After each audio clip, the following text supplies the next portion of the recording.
In today's video, I want to share with you guys a very free-to-play friendly team that can farm the Grave of Curse on stage 9 without using any legendary champions, any legendary artifacts, without Frerbart, without Garius, because you know what? I'm hearing you guys and I'm seeing your comments. You want to see more options than just Garius and Frerbart because that's all you're seeing pretty much everywhere. And yeah, I don't disagree with it. And I do agree that Frerbart and Garius, they do enable you to farm higher stages with lesser gear. So if you want to do it without them, of course you can do it with different teams, but you will slowly have to gradually upgrade your gear from moving from stage to stage rather than just making a massive jump from one stage to another, you know. So that's kind of like the main difference. What we're using right here, guys, for stage 9, this is a very effective team to farm this boss, and it's actually very fast as well. We have one rare champion, we have four epics, and yes, having them scrolled is pretty important as well. And we do have two of the new burn characters, okay? So that will be the main source of damaging here. I have Isolde, I have Adolphus, which is an amazing support. We have Dane, we have Biggs, and of course we have this awesome damage dealer, Arasis, which is absolutely amazing. Now, we do have some legendary gear on some of the characters. The main thing that you need to keep in mind, you need to have the decrease attack for this boss. Is very important. That will be kind of like the main thing to keep on your team. And then have a champion that will strip the buffs from the boss, especially that increase attack, because if he's going to hit you, he's going to hurt you badly. So these are the builds right here.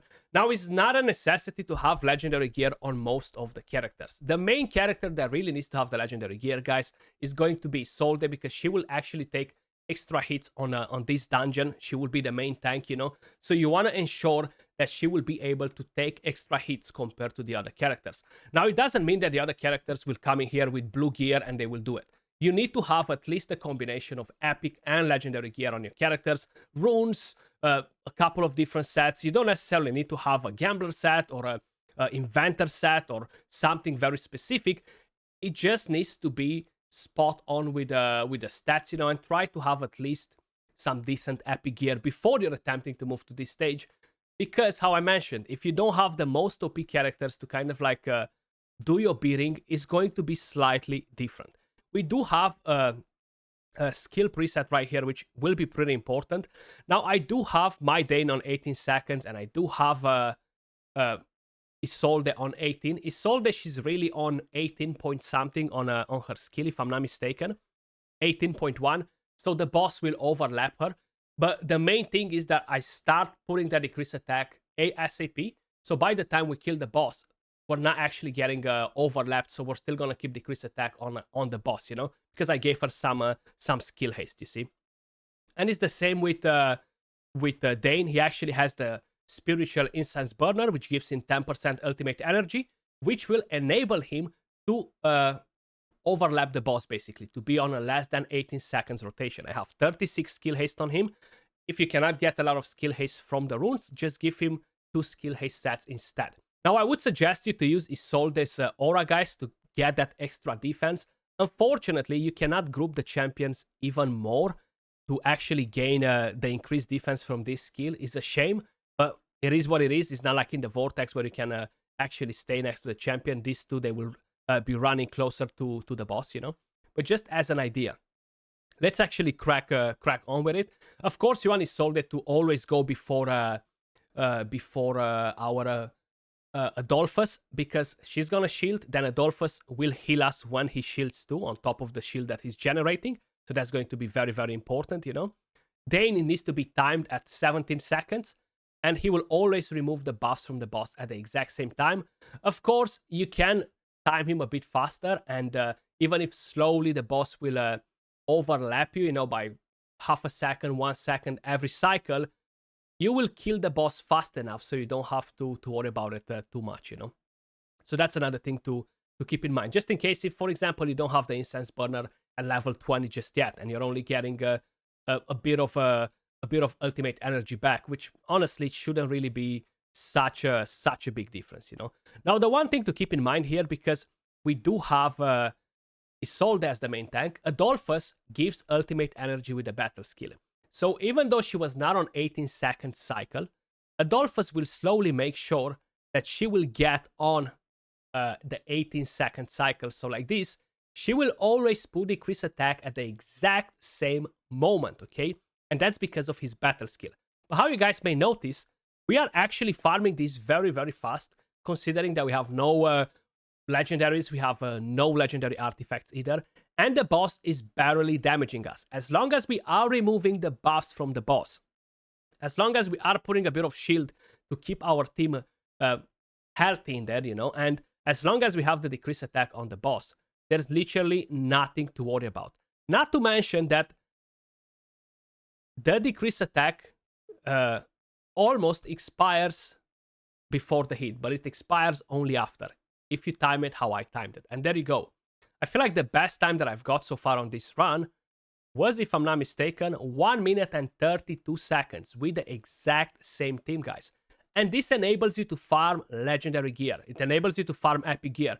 You might not be able to build the characters at level 100 just yet, which is honestly very, very important too, to have them at 100. So if you only have them at 90, 95, okay? Maybe you're not going to farm stage 9 as comfortable, but you can farm the lower stages and slowly make your progression all the way to stage 9. And that is key with all of these teams, guys, how I mentioned from the very beginning, you know?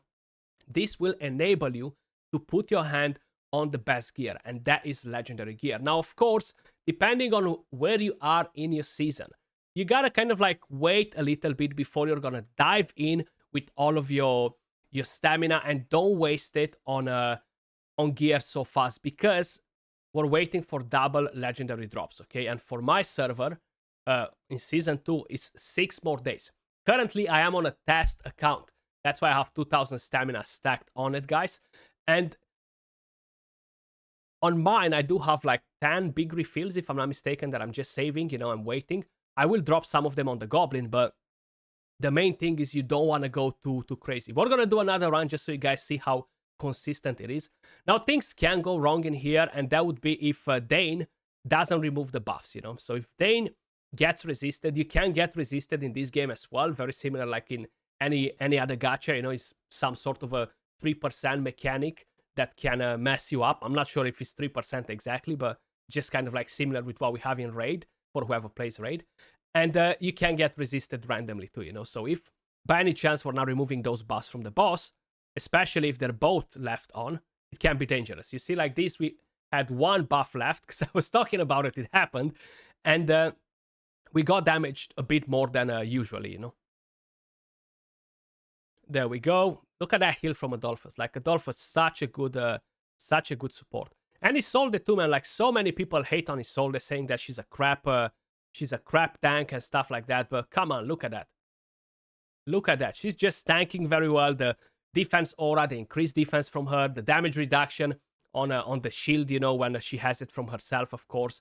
Then bringing the defense up for the two front row allies is top notch, you know. And there we go. A stack of 6 just got destroyed, and we almost took the boss down again. Decrease attack, defense down. I do have the smaller version of defense down too, so if I put Witch's Remains, I'll be farming this even faster, okay? Just to kind of like mention it, because right now I have the Crown of the Unclean. How I mentioned, no legendary artifact. 1 minute and 42 seconds. So once we have double drop on legendary gear, we're gonna get more of these guys, you know. So that's going to be pretty important. But let me actually quickly show you the champions that we used, the builds that I had on them.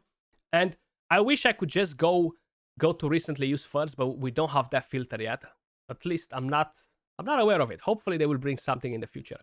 So Orasis, he is built on an inventor set, okay? This gives him extra damage. You probably noticed the stacks on the screen while we were talking about other things.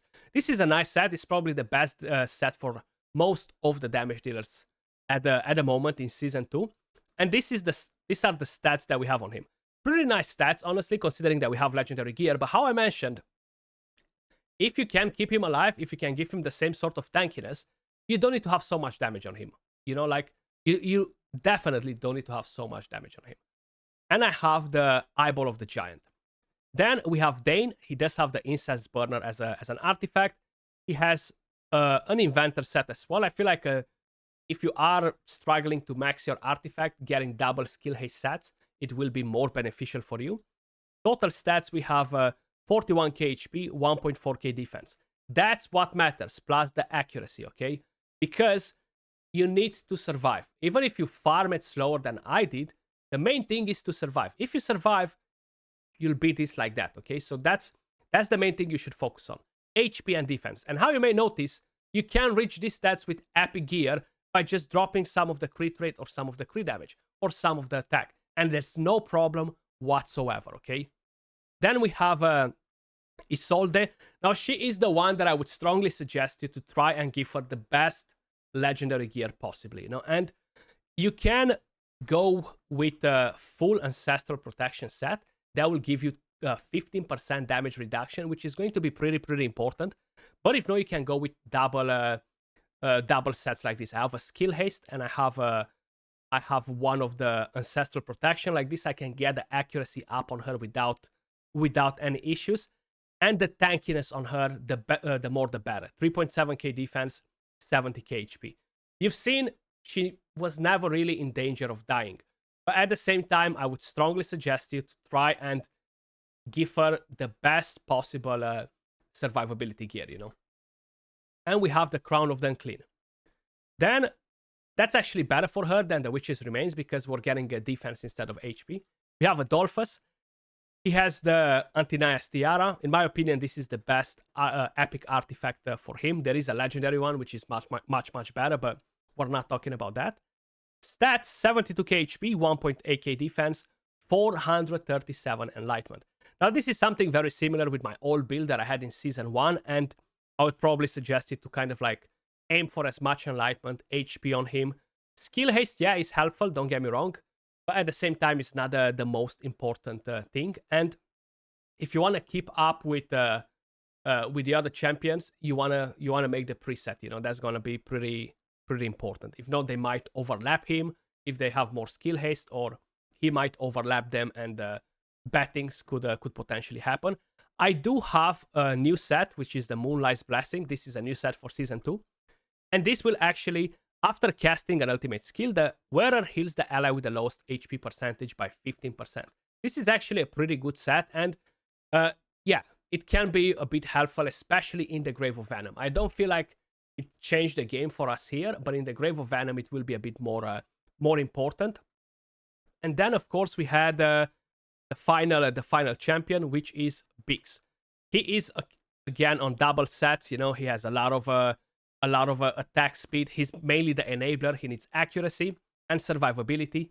35k HP, 1.4k defense, 4.5k attack, 43 crit rate, 50 crit damage, 246 accuracy, which is a bit of an overkill, and 33 skill haste. The attack interval speed is crazy, actually, with everything that I have on him on gear. That's mainly just to stack the burns on the boss, you know. But this is one team, guys, that can easily farm the Grave of Curse. Now, keep in mind, yes, you might not have the legendary gear. If you give them the survivability, they will be able to survive on stage 9.